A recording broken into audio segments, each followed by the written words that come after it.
Well, I hope all of you have had a wonderful 2019, and I want to thank you so much for your support of this channel. We're up to almost, we're over a little bit over 580 subscribers, and we're having I'm having a great time working on these videos. That brings me to today's video, which is on pre-visualization. In the video, I don't really explain that much about it, so I'm going to do it right here, and I'm going to give you a little checklist to go by. The first thing I want to do is talk about your workflow. Your workflow should be a repeatable workflow, something that you do every single time that you set up your camera or go out and take pictures handheld. So on your tripod, you should be doing everything in a certain order, and the same thing goes with when you're using just shooting handheld. So the next thing is that, and there's really basically 4 things that I want you to think about here. When you're visualizing a scene, I want you to think about the final print or the final image on screen.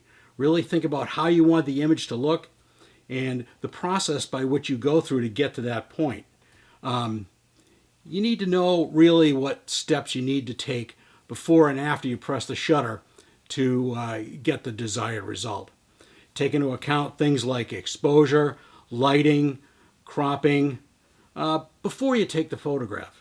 So when you get everything all lined up, you want to try and make sure that your cropping is all right, or knowing what you can crop out in the final image.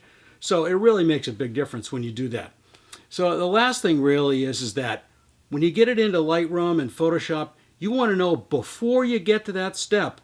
So while you're out there visualizing your scene, you really want to know what you can do in Lightroom and Photoshop to get your desired result. Of course, this all takes time, it takes practice, but it really is something that all of the best landscape photographers do. So I encourage you to get out there and try it on your own. So here's the video I did over at Halibut State Park. Here we go.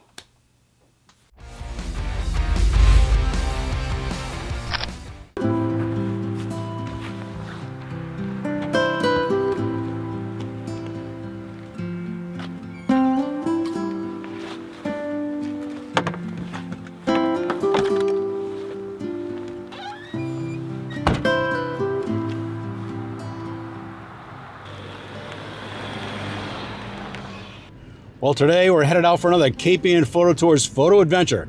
We're headed out over to Halibut State Park in Rockport. It's a great place. The sun has just come up and we've got some nice warm light.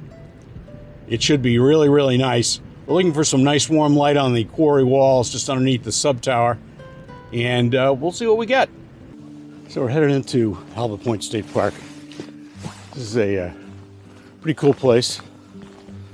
It's got some great big quarry in the middle of it. And now we're getting here early in the morning because I'm going to try and get some warm light on the quarry walls. It should be quite interesting.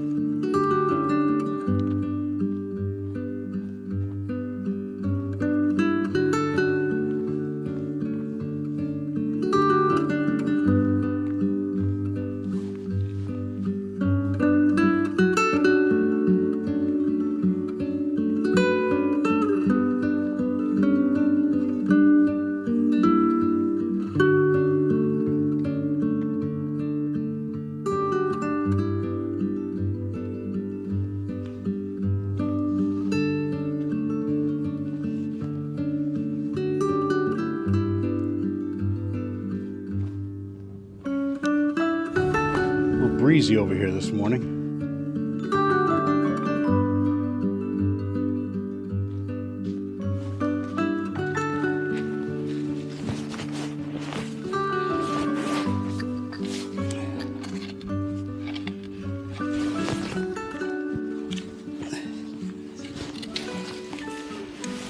One of the things we're going to talk about today is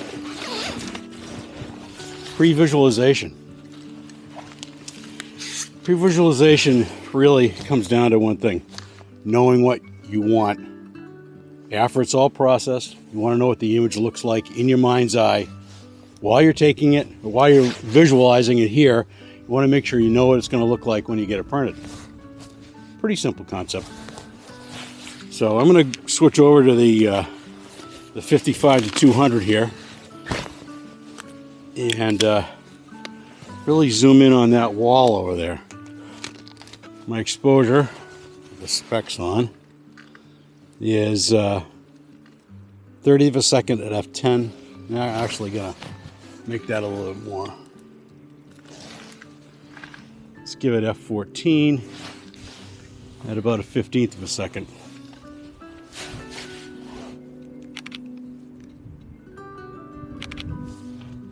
After processing this image, I noticed a mistake here whereby the reflection of the tree is right up against the edge of the quarry wall there, and I really don't like that. So I'm not really fond of this image.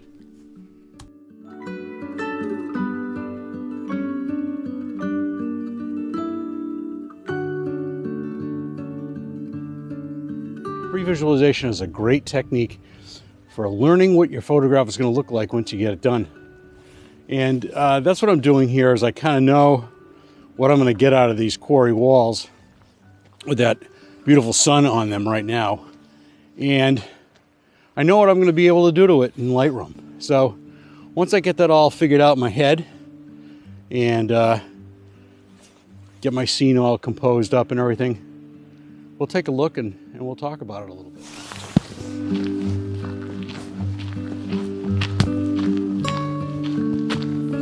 Well, the light's starting to come up inside the quarry here, and we've got some nice reflections going on over here. And I know that in the Lightroom, I'm going to boost the color just a little bit. It's a beautiful, so you got some nice, it's a great reflection. So I'm going to set up here, and I'm going to try and take some shots that really enhance that reflection over there. All right, this is what I'm going to get. You can tell by the see the vertical lines I've got here. We got 3 vertical lines. Got a great reflection in the water. It's going to be great. It's a beautiful scene, and just gotta see how we do here. Oh, look at that.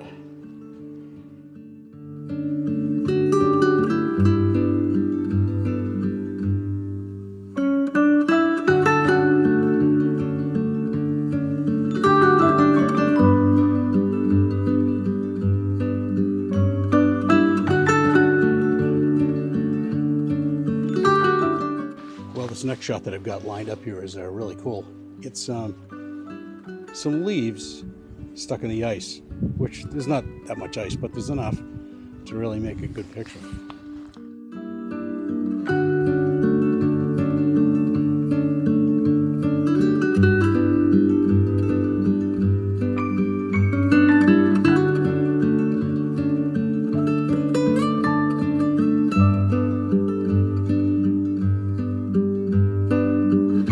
After I made the leaf photo, I looked over on the other side of the quarry and saw these really interesting shapes and reflections. So I made a shot here, and I kind of like it. It's interesting.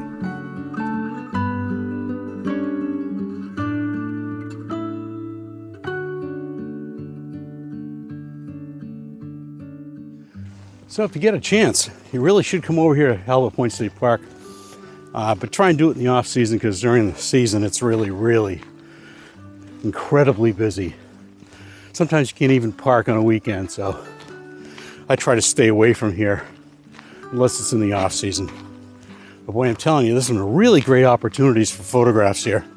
You got some nice gnarly trees, you got quarry walls, and then you go down to the water. It's a nice flat rock, beautiful spot. And I encourage you to come out here, because it really is beautiful.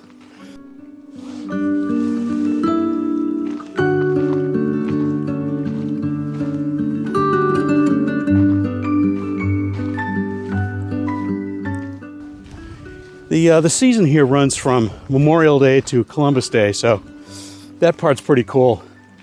They cover up the kiosk, so you don't have to pay from Columbus Day until Memorial Day. It's pretty nice. And it's a great place to come and walk your dog, or come just go for a walk, go down and explore. And photographically, it's absolutely outstanding. Well, thanks for watching. Over here at Halibut Point in Rockport, we're doing some quarry walls and some leaves in the ice. And if you like what you see, please subscribe. I'd really appreciate it. It's a long haul, this YouTube thing, and we're getting there. We're up to about 500 and 75 subscribers so far. And the goal is to get up to 1,000 at some point here. So if you like the content, please like and comment and let me know what you think. So until next week, we'll catch you next time.